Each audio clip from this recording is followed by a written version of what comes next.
क्या इस बार राजस्थान विधानसभा चुनाव में बीजेपी कांग्रेस के सियासी समीकरण को बिगाड़ पाएंगी मायावती, या यूं कहें बहुजन समाज पार्टी? पिछली बार 25 विधानसभा सीटों पर मायावती ने बिगाड़ा था राजस्थान का सियासी गणित, फिर उसी राह पर इस बार भी दिखाई पड़ रही है। आइए जरा एक छोटी सी रिपोर्ट हमने तैयार की है, आपको बताते हैं कि राजस्थान के लिए क्या हो रही है मायावती की रणनीति और किस तरीके से बीएसपी अपनी स्ट्रैटेजी के साथ राजस्थान में कांग्रेस बीजेपी प्रमुख दलों का खेल बिगाड़ने की तैयारी में है। दरअसल राजस्थान के 2018 में हुए विधानसभा चुनाव में बहुजन समाज पार्टी ने 25 से ज्यादा सीटों पर सियासी गणित बिगाड़ दिया था। इन सीटों पर मायावती की बहुजन समाज पार्टी को जितने वोट मिले थे उतने वोटों से बीजेपी और कांग्रेस के प्रत्याशियों की हार और जीत सुनिश्चित हुई थी। अब मायावती ने बीते कुछ दिनों से ताबड़तोड़ राजस्थान के दौरे शुरू कर दिए हैं। राजस्थान के सियासी माहौल में फिर यह कयास लगाए जाने लगे हैं कि क्या मायावती 2018 की तरह यहां के सियासी समीकरणों को बिगाड़ने की स्थिति में हैं या फिर नहीं। वहीं इस विधानसभा चुनाव में बीएसपी सुप्रीमो ने ऐसा सियासी दांव भी चला है जिसका असर लोकसभा चुनाव पर सीधे तौर पर पड़ रहा है। राजनीतिक विश्लेषक ऐसा मान रहे हैं।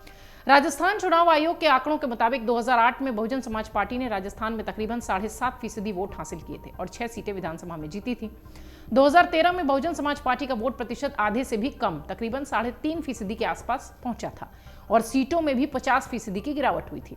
2013 में बहुजन समाज पार्टी के राजस्थान में महज 3 प्रत्याशी ही चुनाव जीतकर विधायक बने।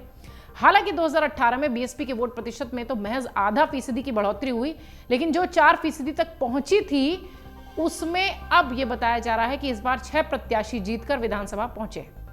राजनीतिक जानकारों का यह मानना है कि 2018 में ही तकरीबन 2 दर्जन से ज्यादा ऐसी सीटें थीं जहां पर बहुजन समाज पार्टी के प्रत्याशियों की वजह से बीजेपी और कांग्रेस के प्रत्याशियों की हार जीत सुनिश्चित हुई थी।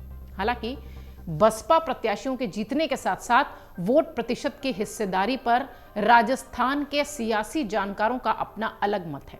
सियासी जानकारों का कहना है कि बहुजन समाज पार्टी अपने जनाधार के साथ विधायक तो बनवा लेती है, लेकिन अपनी पार्टी के साथ उनको जोड़े नहीं रख पाती है, सब छोड़ कर भाग जाते हैं। इसकी सबसे बड़ी वजह सरकार में शामिल न होना है। राजनीतिक विश्लेषकों का यह भी कहना है कि मायावती ने अपने पुराने अनुभव से सीख लेते हुए इस बार बड़ा सियासी दांव खेला है। मायावती ने कहा है कि अगर उनकी वजह से किसी की सरकार बनती है तो वो सरकार में शामिल होकर समर्थन देंगी। इससे बहुजन समाज पार्टी ने न सिर्फ अपने प्रत्याशियों को अपने साथ जोड़ने की बात कही है, बल्कि आगे की रणनीतियों पर भी वो काम कर सकेंगे।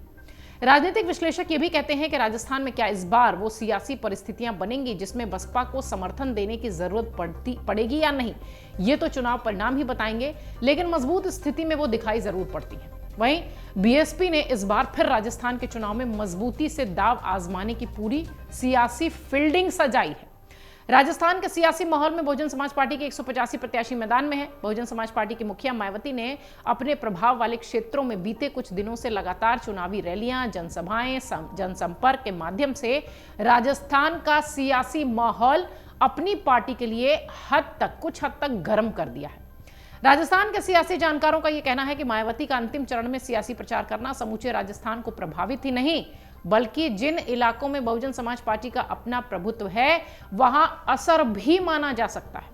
इसमें धौलपुर, भरतपुर, झुंझुनू, खेतड़ी, करौली, गंगापुर, नागौर, लाडनू ये वो इलाके हैं जहां पर इसका असर देखा जा सकता है।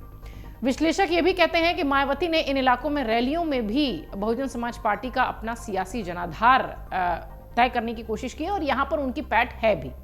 राजस्थान के सियासी जानकारों का कहना है कि दलित, मुसलमानों और गुर्जर समुदाय के लोग साथ बहुजन समाज पार्टी लेकर चलने की कोशिश कर रही है। इस बार बहुजन समाज पार्टी ने अपने जितने प्रत्याशी उतारे हैं उनमें सियासी समीकरण के लिहाज से जातिगत आधार का एक बड़ा पैमाना माना गया है।